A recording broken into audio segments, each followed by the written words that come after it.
We're less than 24 hours away. Shedeur Sanders is getting ready to start the first preseason football game of his NFL career.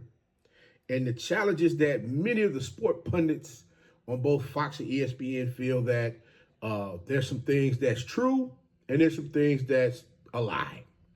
And I want to talk about a couple of those things because I'm just sitting here like, okay, which direction are we really going with this? Because to be honest with you, I'm looking at as the games are beginning to play. You know, you got the Raiders versus Seattle. You saw the Colts versus Baltimore, and you saw first team players, rookies or whatever have you, getting reps with first team players.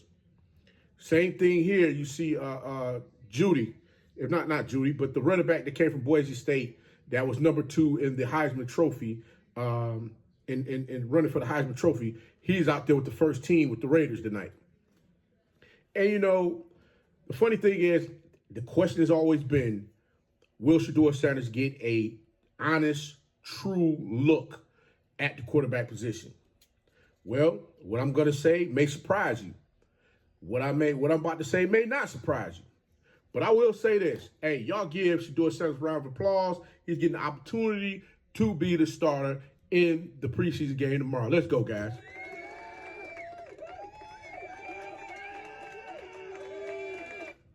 Now that we got that out the way, we're going to go ahead and get on this thing because this is your favorite coach, Coach Walker, with another episode of Blow the Whistle with your favorite coach, Coach Walker.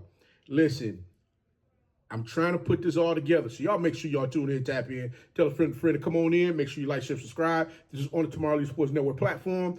I'm giving you this on Friday instead of Thursday. I actually went out and checked out some high school football today. Southwest DeKalb versus Columbia High School. Man, that game there was crazy. I don't know what. They stopped the game midway the third quarter because it was some coaches out there getting a little upset about, I guess, blocking in the trenches. You got some guys out there trying to chop block or whatever have you. Some other kind of chaotic stuff that was going on as well. But yeah, guys, like I said, football season is here. And now's the time to make sure everybody's prepared, ready to get out there on the field and do what they need to do. I don't know about you, but I know a lot of athletes out here, they try to figure it out, try to figure out where they fit in with these teams. And right now, there's only 3. There's 3 preseason games. And if you don't fit in perfectly or you don't get out there and put your best foot forward, you can very well find yourself on the outside looking in. And Shedeur Sanders being a 5th-round draft pick, there's a lot of people that keep saying he's ready to get cut. Honestly, truly, I'm going to tell you this right now. If that happens, I hope the Detroit Lions come get his behind ASAP. If that happens, I hope the LA Rams come get his behind ASAP because I honestly, truly believe he will fit perfect in those programs. Not only that, but they're going to give him the athletes that he needs around him for him to be successful. I'm not saying that is not what is happening in Cleveland. I'm not saying that at all. But when you hear your owner say to the masses that if he was told Friday night that they were going to pick Shedeur Sanders, he said it wasn't going to happen. Something to that effect. Paraphrasing a little bit, because I know some of you guys out there get a little hot in your drawers or whatever, feel like I'm trying to be sarcastic and just be nasty about this thing. But I honestly, truly want to see this young man have a true opportunity to get out there and ball. I mean, think about it. Shedeur Sanders tells his dad, Deion Sanders was saying that he was going to come out there and check him out at practice. He said he didn't want him to come because he wasn't getting the reps in practice. He's only getting a couple of reps in practice. So looking at it from that standpoint, he's getting his reps with the 2s, the 3s, and the 4s, okay? Right now, Shedeur Sanders got an opportunity that many people did not think was going to come because of the fact that you got all of the injuries that's happening. And Joe Flacco, you're not really going to put him out there right now during preseason. You're going to hold him off and let things matriculate in the manner which they need to. When I look at all of this, I think back to something Coach Prime said months ago. He's talking about, I'll say he said it often, but I think the last time we heard, was probably a couple months ago, maybe 6 months, maybe to a year, when he's talking about Shiloh Sanders is that child that keeps him on his knees. And I'm going to be honest with you. I honestly believe that the prayers that he was saying for Shiloh to be successful, or for Shiloh to become the man that he is, especially now that he's down there in Tampa Bay balling out, doing his thing. He's out there making plays. You got to get that young man his props as well.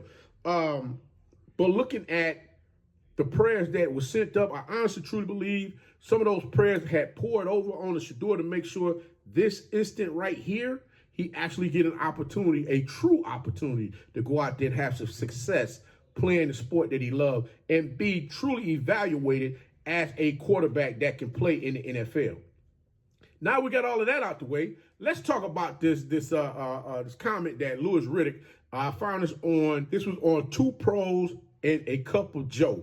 Now, there's some folks out here that kind of feel comments that Louis Riddick on ESPN is kind of stretching. Sanders should get more opportunities than what some of these sports analysts are letting on to that he's going to receive after this game is over. Check this out. This is Louis Riddick from ESPN saying his thoughts about everything that's going on or that has gone on with Shedeur Sanders since the Cleveland Browns camp has started. So check this out.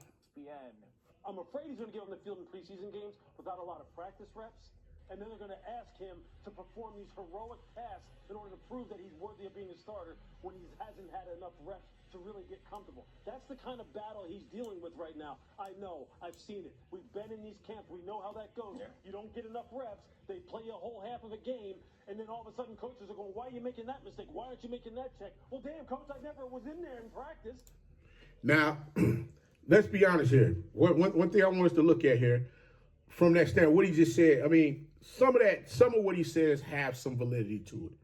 And why I say this is because of the fact that, one, it's not like Shedeur Sanders is standing on the sideline. He's not getting any reps at all. It's not like he's just out there just standing around looking at everything that's going on. Yes, Shedeur Sanders has been accustomed to taking majority of the team one snaps when he was at Colorado as well as Jackson State, as well as when he was in high school. This is something different for this young man to understand the maturation of how things go for him to get to where he's looking to get back to that mountaintop where he's always stood tall and firm, letting everybody know that he's that guy. Now, I'm not going to sit here and say that Shedeur Sanders being picked in the 5th round, there's no way in the world he's not going to be NFL quarterback. I think that's a bunch of bull jive. I got to be totally honest with you. Looking at the talent that's out there on the field right now for the Cleveland Browns, I'm like, what are we talking about? I mean, I would say Dylan Gabriel is a decent quarterback, but right now he looks skittish as far as out there trying to make plays. I honestly feel that in the instance where these two quarterbacks were picked, you got Gabriel was picked. Dylan Gabriel was picked in the 3rd round, and Shedeur was picked in the 5th round. I honestly believe they were picked like that for to see what the quarterback competition was going to be like, to see exactly how the athlete is going to react when you got somebody else in the building pushing you to be that guy out there on the field. And in this instance, I think right now Shedeur Sanders is standing firm and tall, letting everybody know, hey, listen, I am that guy. I am here to make this thing work. One thing we can honestly say, Coach Prime has always said he was looking for them dogs. And trust and believe that bloodline is in his kids. They come from his loins. Them young men, they some dogs out there on that field. Whether we like it or not, there are some dogs out there on that field. And there's a lot of people that have grown accustomed and have become to love that young man. Being in that Cleveland Browns facility, want to see him succeed. They don't want to see him fall short where, you know, everything that people have been accustomed to seeing, they don't want to see the opposite. They want to make sure that he is put in the best light for him to be successful out there on the field. Let me let Louis Riddick finish. Let me let Louis Riddick finish up his statement. I'm gonna come back to it one more time. Here you go. You never even talked to me during practice, but now you expect me to know. That's what they're gonna expect of him. But if anyone can get it done, it's this kid because he's been trained the right way. I honestly believe. Hey, I totally agree with him on that take. Shedeur Sanders has had the training that he's needed to be successful within the Colorado Buffaloes program as well as with Jackson State. He's had 5 or 6 different offensive coordinators since he started playing college football. So understanding the language of the plays that he needs to understand is something that I'm sure he's not going to have a problem with out there on the field at all. So I'm sure the check downs and things of that nature is going to be just fine. I mean, hell, we've even heard a couple of folks talk about he was making check downs on the field that people didn't quite understand. Like, wait a minute, you caught that? Like, yeah, he's out there putting his best foot forward, letting everybody know he come to play. He's not out here coming to play around and just be that guy sitting on the sideline, wanting to just wipe dirt on his pants, say, see, look, I got in the game, when he actually didn't get in and play it down at all. He ain't on that type of time. This young man wants to be out there and start. That name on the back of his jersey means something to him, unlike those who look at that name on the back of his jersey and think that this young man is looking for a handout. He's not looking for a handout. He's coming out there to bust your ass because he want an opportunity to get out there on the field and play. But who is this? Brady Quinn had some words to say against what Louis Riddick was saying, basically contradicting some of the things that he was saying, letting it be known that, he kind of felt like this was a bunch of bull junk. So I'm going to let him go ahead and get off and say what he got to say. Check this out. And I literally thought to myself, it's a lie. Like, I want everyone out there to know that is one of the biggest lies. It's one of the biggest reasons why people get frustrated with ESPN's content. It's because they have people who go on TV and they say things that literally are not true. All right, let me stop him right there. I understand where Brady Quinn is coming from, former quarterback himself. Yeah, he can speak to certain situations as far as what's going on when it comes to himself playing that position. But we got to be honest and true with ourselves here as far as with what we've seen go on with Shedeur Sanders, as far as with him having that Sanders name on the back of his jersey. I'm like, you're standing. We've seen the mini camp. We've seen the commentary coming from the mini camps, as well as the reports and things of that nature that's been put out there to the masses concerning Dylan Gabriel, Joe Flacco, what's the kid name? The other quarterback, and then Shedeur Sanders. And let's be real here, Kenny Pickett. Let's be honest with one another here. Pickett was starting quarterback for the Pittsburgh Steelers for 3 seasons. Couldn't cut it. They traded him. Traded him to Philadelphia. With Philadelphia, you won a championship ring.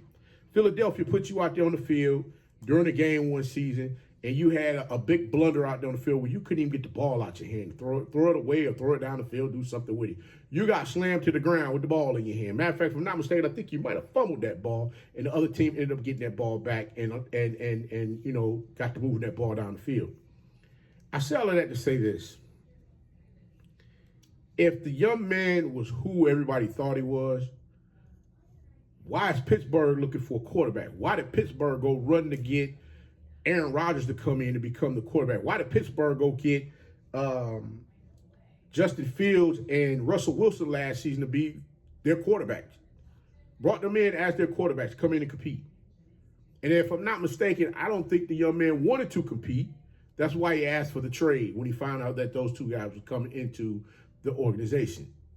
Now, I mean, let's call. Hey, we're gonna call this thing. Let's call it the way that we see it. That's the way I saw it. I saw it as if this young man didn't want to smoke.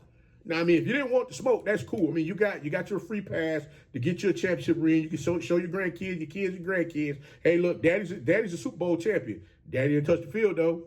Daddy did not touch the field, and he got a mulligan. He didn't touch the field. But with that being said, I'm not going Debbie down this guy. I'm just giving you my thoughts as far as what's going on, because I'm seeing a pattern here when it comes to, when people want to talk about Shedeur Sanders in these streets as far as, what's going on. Don't get me wrong. I've had my share of things that I wanted to say, or things that I did say concerning the young man's play, but I'm looking at him out there on the field right now. And I got to give credit where credit is due. That young man looks a hell of a lot more polished than what he did before. And my thoughts was maybe just maybe, your GOAT that y'all call the GOAT, Tom Brady, might have gotten with him. Nah, I don't think it was Tom Brady. I think it was that guy, that journeyman that's in his locker room, Joe Flacco, that sat this young man down and gave him some pointers as far as how to handle himself, not only on the field, but off the field when he's doing, off the field commentary, sitting there doing post-practice interviews and things of that nature. I'm like, it's just a whole different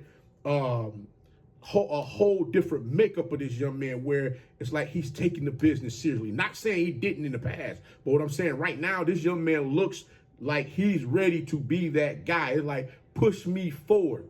Hey, what's that? Hype me up. Hey, hype me up. I hype you up. Let's go. That's what he on right there. So I'm just like, what we gonna do here? So now here we are, Friday. We're here. We're here. And we're gonna go back to what Mr. Brady Quinn had to say so we can listen a little bit more. Check it out. Here you go. Has it ever changed for a rookie that he wasn't going to get enough reps before they go into a preseason game in the history of the NFL draft? I'm gonna say yes. I didn't play in the NFL. I didn't play college. I did not play in the NFL. I will say this right now. You see it in college where you don't get the daggone reps. Let's be honest here, guys. The different nuances and things that take place with the first team is totally different than the second team. Timing on the routes. You got two receivers don't run the route the same out there on the field. The timing is not the same. You got to get that rhythm with that person out there on the field. It's kind of like when you're out there on the dance floor with a young lady and you're trying to get your groove on. You know, some of y'all cats, y'all be out there and want to do, get on there, do that hunching, from the back where you grinding up against that girl. You got to have that beat to go ahead and grind on that thing. You feel me? You just can't get back there trying to grind and, you looking like a stiff boy. Come on. She going to be like, man, what this dude doing? Get this dude from behind me. You know what I'm saying? If you ever been to a reggae bar, if you ever been to a reggae bar and you see how everybody's dancing out there on the floor, they dance to the beat. Their bodies is moving in unison. It's the same thing out there on the field. You got to be in unison when you're out there running them plays. And if that young man going to fly that ball all over the damn field, guess what? He got to be in lockstep with his receivers, knowing what they're going to do in particular situations. Be honest, guys. So, yes, I honestly feel that him not getting the reps, that's a little bit of a problem. Some folks may think it's not, but that's to each his own. But I'm gonna let Mr. Quinn go ahead and finish this thing up. Here we go. Like, that's always been the case. Like, when you're drafted as a rookie, you never, or very seldom, I would say 0.01% of the time, maybe you're like a Cam Ward, which even Cam Ward up to a point this offseason, who was the #1 overall pick, was quote-unquote battling with Will Levis. Now, let me stop it right there. The difference between Cam Ward and Shedeur Sanders is if I'm not mistaken, you got Will Levis and Cam Ward are the only two that's competing for the quarterback position in Tennessee, if I'm not mistaken. You got 4 quarterbacks, and matter of fact, they just brought in an additional guy in Cleveland in which they say, oh, he's going to be a camp guy. He's just a camp arm. Let's be real here, guys. If you got Kenny Pickett, Dylan Gabriel injured, Flacco not going to play in the preseason game, and you got Shedeur the only one that's left that you're going to put out there, what are we saying? Do you think the young man, what's his name? It's not Hackett. I'm about to say the young man's name wrong. But do you think the new young man that they just got that played in Miami last year, do you honestly believe he's going to go out there and play in this preseason game tomorrow? I don't think he will. I honestly don't believe he will. If he does, it's going to be something that's going to be scripted. It's going to be minimal. It's not going to be something where he really got to get out there and show out. They're going to do their best to protect him and not allow him to put himself in a situation where, not only does he jam himself up, but he might jam up one of the players as well. All I'm saying is we got to sit down and do a little critical thinking when it comes to some of this stuff. So, because sometimes I truly believe we get so caught up in the hype as far as where it was done like this for me. It might have been done like that for you, but it's done totally different for these other athletes. Everyone is not being treated the same. Let's be real here. This young kid has caught bricks and strays from the beginning since that season ended, and he went on to do those interviews with those teams. The information that we got back. You know what? I'm at a point in time right now where I honestly feel like with everything that's been said, pull out the tapes. Did anybody record anything? If you recorded something, show the masses, man. Hey, matter of fact, all NFL teams that interview Shedeur Sanders, pull your Epstein files out and show the world what you got. Because if you ain't got nothing, if you don't have nothing on wax, it's time to cut it out. These made up, generated narratives need to stop on this kid.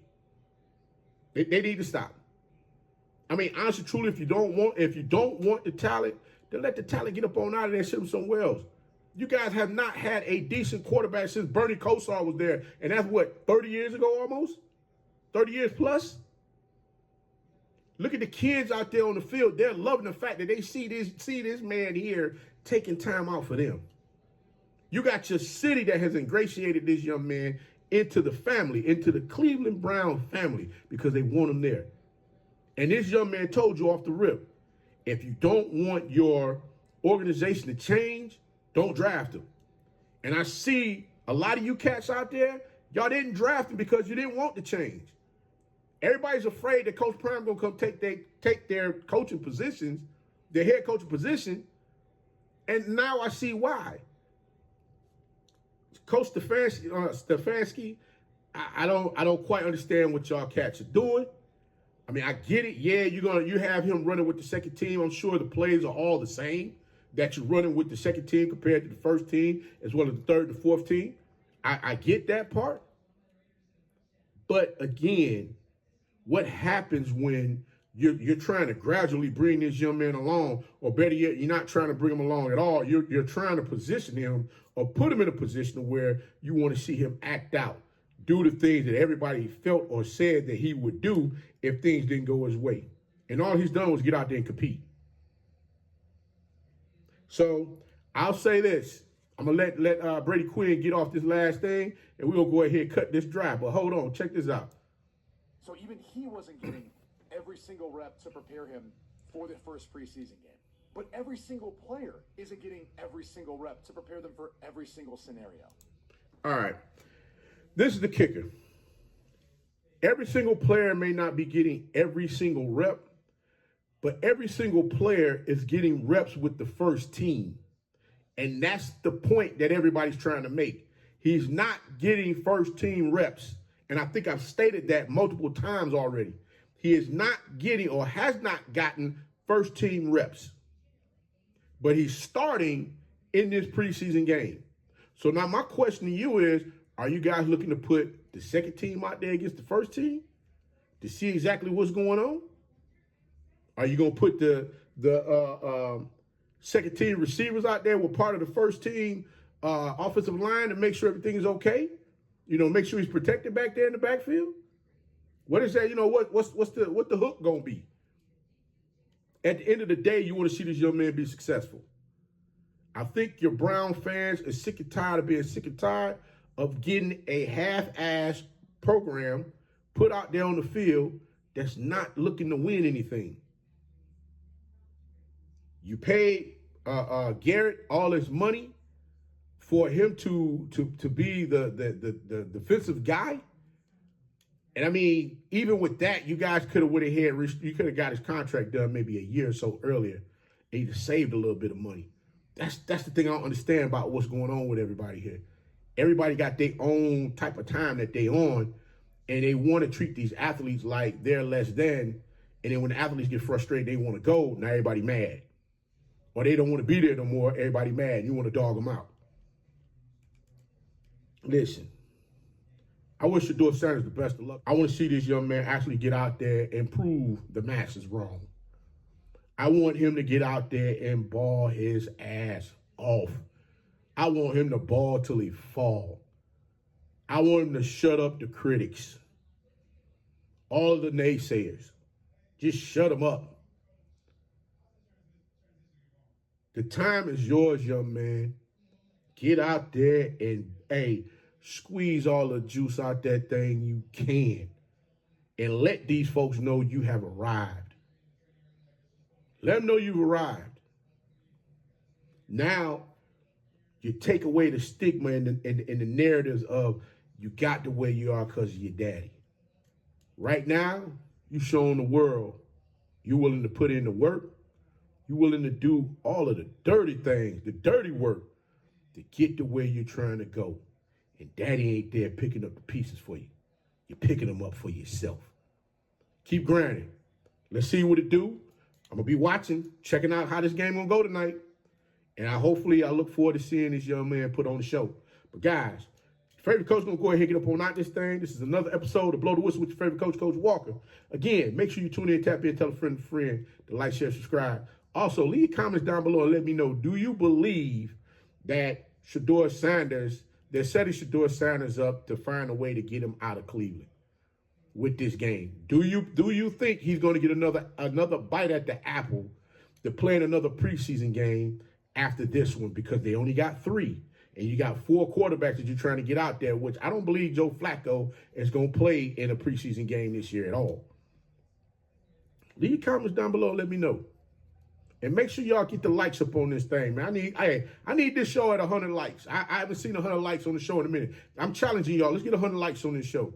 If you like it, don't like it, like, dislike it, it doesn't matter. I want to see them likes go up on these shows. So guys, y'all make sure y'all tune in, tap in, tell a friend to friend. But your favorite coach gonna go ahead and get up on out this thing. We out. Peace.